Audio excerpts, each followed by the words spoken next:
A skiff with a small steering engine in the back floats on the calm mirror of the sea. Its 2 seats are empty.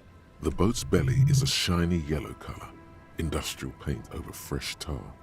You see it reflect off the water, along with the factory number, A72, SRV made. This machine represents humanitarian aid from a workers' state on the Samoan Isola. The ROO logo on the engine gives it away. That and a white 5-pointed star. Once you get in, that's it. One pull of the starter handle, and you're off into the bay. A strange trepidation comes over you. Are you sure you want to go now? Have you made all the necessary preparations? Closed all your accounts? Remember what the net picker said. It's a small tank. You won't be going back and forth on this. It'll float. He's too banged up himself to talk with you. What?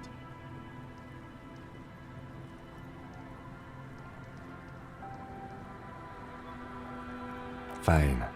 Let's blast SAD FM then. SAD FM is a radio station specializing in sad, slow rock songs. You seem to know its frequency by heart.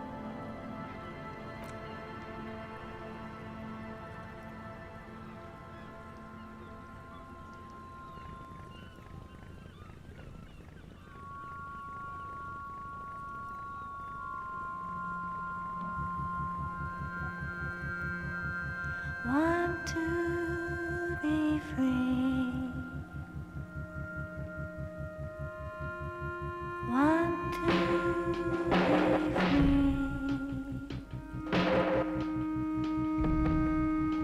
It will last forever.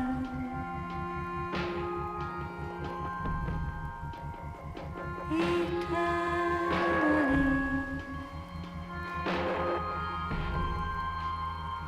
Want to be free.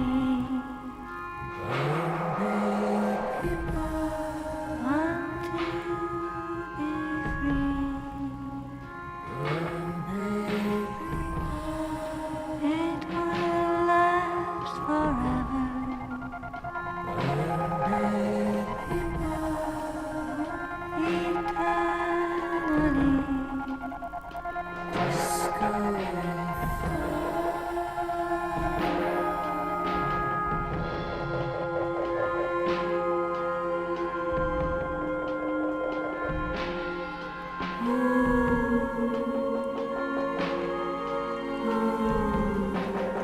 Want to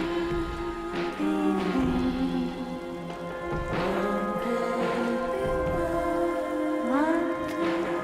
It will last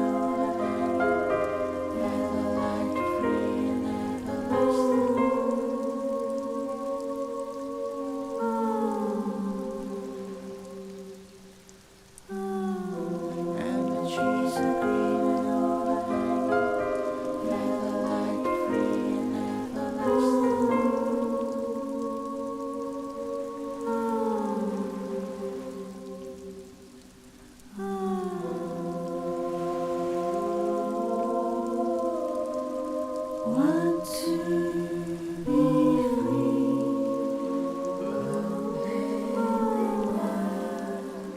Eternally.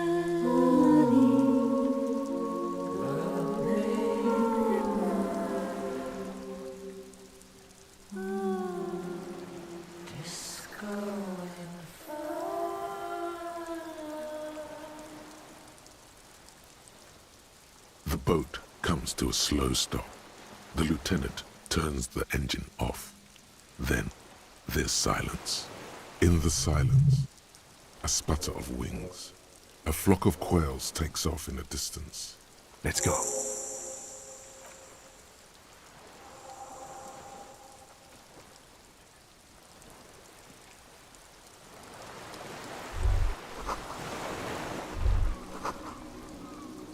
The chain trails off into the ocean, connecting the island to the supply depot on the coast. Ah, yes, so it seems. For bringing munitions to the island, maybe? And supplies? You could also lock the bay when you raise the chain. As a defensive measure, lock it off that side of the bay. From enemies. Enemies of the commune of Revachol. This sea fort was a revolutionary fortification, I believe.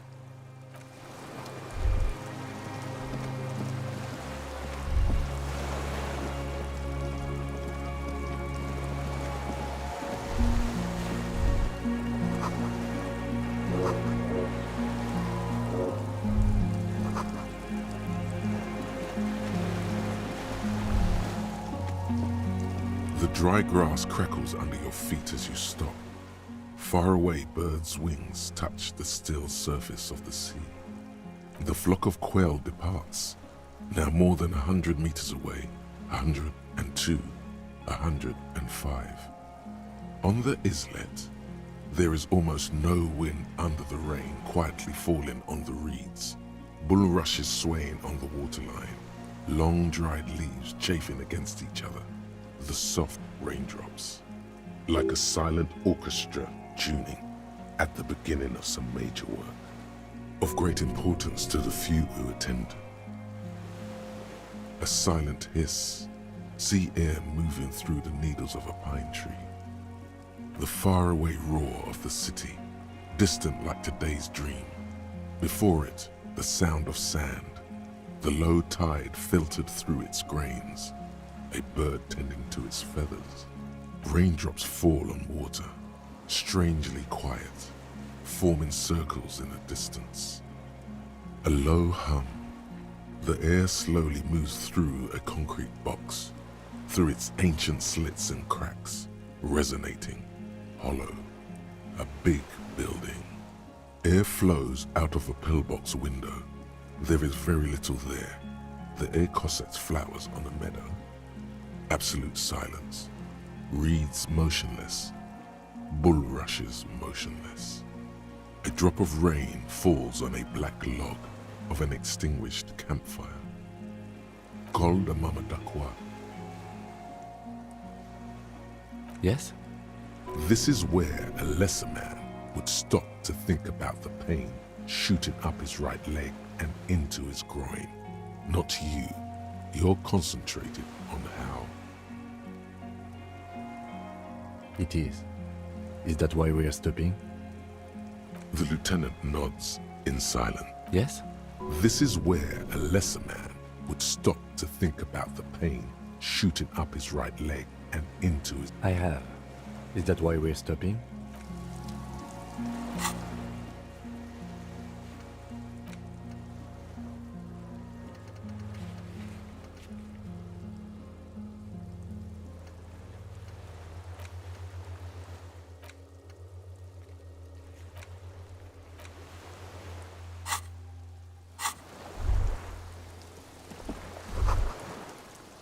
ICM? This feels familiar somehow. Insul Indian Citizens Militia. It's the official name of the Communards Army, the black and white army of the revolution. Sounds an awful lot like. It does. The RCM may descend from the ICM. It's impossible to say. It was chaos after the war. The name was good for getting people to join us. Revachol West was mostly workers and criminals. Nice political thoughts rush through your neocortex. A mediocre athlete would pant from dragging around his body on a busted crutch. But not you. You're thinking about politics with blood dripping down your thigh.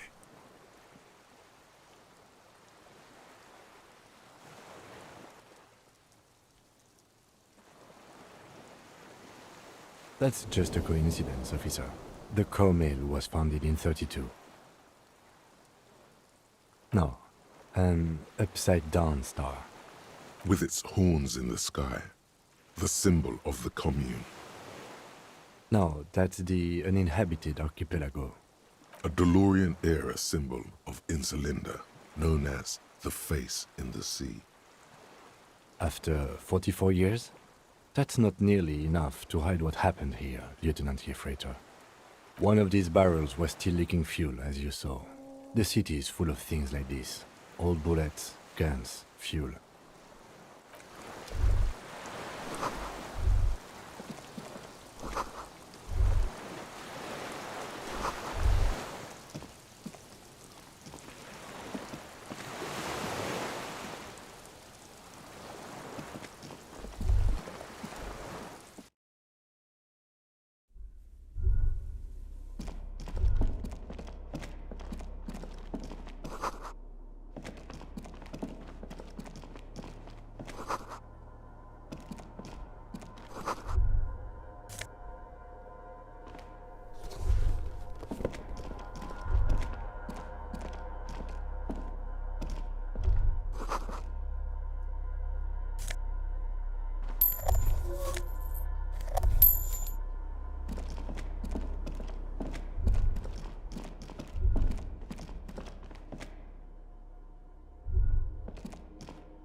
Books and magazines lie scattered on the floor and on a makeshift cupboard. They are not particularly well organized. Most are soft covers, serialized fantastique and detective stories from the 20s and 30s. This disparate digest includes the classic Animal Adventures, popular depictions of man versus nature by amateur naturalists T&T Harpin, husband and wife. Widely read by people from all walks of life. Who doesn't like nature? Who doesn't want to survive? Among what is mostly commercial fiction and serialized stories, you find a magazine cathodique for electrical engineering. Then it's back to pulp. Light erotica, an international thriller about circuit benders. Someone's made themselves a home.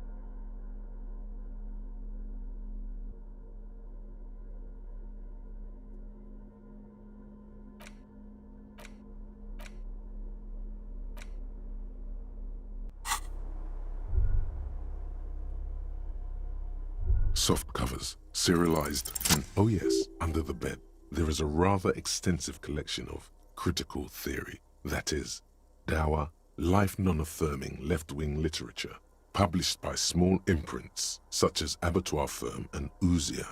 It's not exactly like reading. Ouzia. Humanitarian sciences. Stands out. Not a lot of critical theory around in Ravachol West anymore. Your incendiary remark has failed to provoke him. Wasn't there some in the communist student's room? Well, yes. That one student did. The little books seem inconsequential next to the big pile of frivolous entertainment covering them. Whoever has lived here, they have some education and a certain set of interests. Interesting.